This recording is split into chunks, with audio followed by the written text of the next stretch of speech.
Pastors that write books and have businesses and make money, doing side things and things outside of the church. Somebody asked me about this, especially after the Cam Newton interview that just happened with the pastor.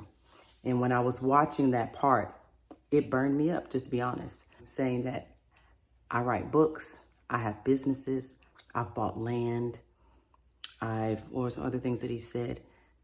Just all the things, go look at it. And he talked about all the land that he's purchased and the land that he sold. And so I have money coming from these outside ventures. If I'm in the congregation, and I'm not speaking for everybody, but I do have a heart for people. And the whole time that was being said, I'm looking as a congregant, and over half of our congregations are still in debt, still broke, still don't have enough money, still can't pay all of their bills. And to look at this person say, when I retire, I'm going to have millions and I have land that I can buy and sell and I have businesses. Why aren't you putting your people on? This is my iPad, but let's pretend it's the Bible, right? Our people, Black people, have been in church hearing stories from this book. We've heard about the woman at the well. We've heard about Joseph. We've heard about with the many colors. We've heard about the lion's den. We've heard about Jonah in the belly. We've heard about the pool of Bethesda. We've heard about all of these stories. We've heard enough. Y'all can twist and turn these stories and exegete and do all the things from these stories. They can motivate, they can encourage, but why don't you take a year to teach your people how to invest, how to save, how to do what you're doing? Because you really just, after he listed all that things, it just separates people from you. Like, we can't relate to you. And you want us to continue, and I'm saying us, I'm speaking for the people, to continue to just follow you and lead you, hoping one day that we'll get there. Like what? So that we can come keep hearing stories from this book. Nothing wrong with it. Keep listening to the stories, but listening to the stories and you twisting the stories because they're the same story and you're just trying to find something new out of the story. The stories aren't helping the people. They can encourage, they can get you shouting, all that kind of stuff. You can come up with neat things to say. But if I'm in the congregation and I can't pay my bills and I'm listening to a man who's my leader say that when he retires, he's going to have millions. But when I retire, I'm going to have this little old funky check from the state because I work for them, or from the government, or from the hospital. And I'm still, and then leaders will say, it's not my job to teach them financial literacy. They need to go take classes. They need to go do all of this. But these are your people. This is our community. And you're begging them to give, you want them to give, but why don't you put them on? And I know some of the leaders employ their church members, employ people, but I'm talking about you obviously know something that the people don't know. Why come you can't take a year just to, they should be reading this on their own anyway. We know all the stories. We know them, especially if you've been in church for 30, 40 years. As soon as the pastor say a title, you already know which text he's coming from. Like, when are the leaders going to step up and really help the community?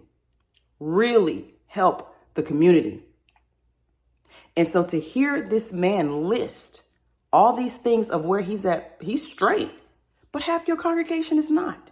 That's why he had to come back and say the Lord didn't say 2,100. The Lord said that they can give 21. That's sad. That means they're not where they need to be financially, but you are. As that leader, you are. If I'm just being honest, because that's what I do anyway. I put people on. I teach people. I give people solutions. Take a whole year and just say, we're going to put this aside because you have it. They have it in their phones and they have it at home. They should be reading it anyway, on their own, whatever. And if you want to still preach, preach, but hold a class every night, or every Sunday night, every Saturday night. And I'm going to teach y'all how I was able to get to being able to buy land and sell land. How I was able to write a book and sell a book. You the leader. And if you want them to have money to give, put them on. And here's another thing. Not everybody in the congregation is going to own a business. Not everybody's going to write a book, but they can assist and they can help.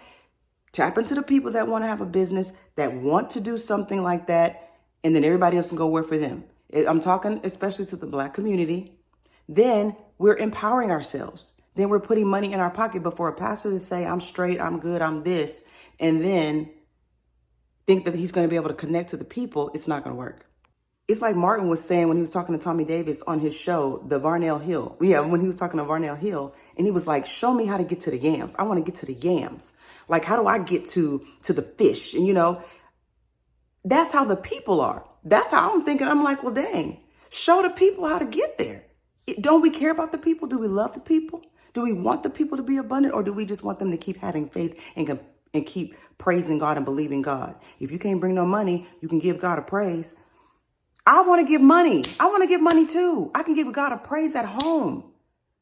If I'm a congregant, I want to give money too. You have to go watch the interview. He was doing the same thing. You have Martin, who's a follower, who's trying to get to where Varnell is. And Varnell saying, I got this, I got a lake, I got this, got basketball courts, I got this.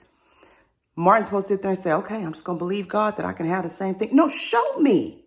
Varnell, show me. That's how we got that song, Can I Get to the Yams? Sweet, sweet yams. Show me the way, because I got bills to pay. If pastors are multimillionaires, if there are pastors and leaders that are millionaires, multimillionaires, when was the last time you prayed and asked God to have over half your congregation? Because over half your congregation is in lack, broke, paycheck to paycheck, payment plans, extensions. Not everybody, but over half. So when was the last time you prayed, I want over half of my congregation to be multimillionaires? But what you pray is that God will give you a financial plan, and that's where we come up with the $2,100, $21, whatever. So you were able to hear from God on an amount that the people need to give. But when was the last time as leaders you prayed and said, I want to make this SMART goal? If you don't know what a SMART goal is, go look it up. Where over half of my congregation, you have, a specific goal, and then we measure it. And then you make sure that it is attainable. And what is the R? Relevant. And then T is time. Is it attainable? Yes, it's attainable because you did it. So it's attainable. So take a year. Like I said, they've heard enough of the book. We've heard enough of it. We heard all the stories and all the ways you can, revamp and remix the stories. Let's take a year. I'm going to take a year. It's like, God, I'm a leader, I'm a pastor, and I'm a multimillionaire. Let's get these people on. And I'm going to take a whole year and do a series on how to become a millionaire. Let's do it. And put your people on. Get your people in a better position so we can actually do something in our communities. We can actually do something in the world as Black people, especially. And this applies to anybody. Trust me. But again, I've been speaking to Black people a lot in these last 3 series, because we're the ones that are still the most underprivileged, right? So pastors pray for a lot of things that have to do with expanding their ministry and expanding their brand and things like that. But, where's that prayer? I'm a millionaire. I want my people to be multimillionaires, or at least working for a multimillionaire. If they don't want to have a company, they don't want to own anything, at least working for multimillionaires directly. You know what I mean? Not for a multi-million-dollar, billion-dollar company, but that's owned by your people and your congregation, and where people can work for them and the money is going to them.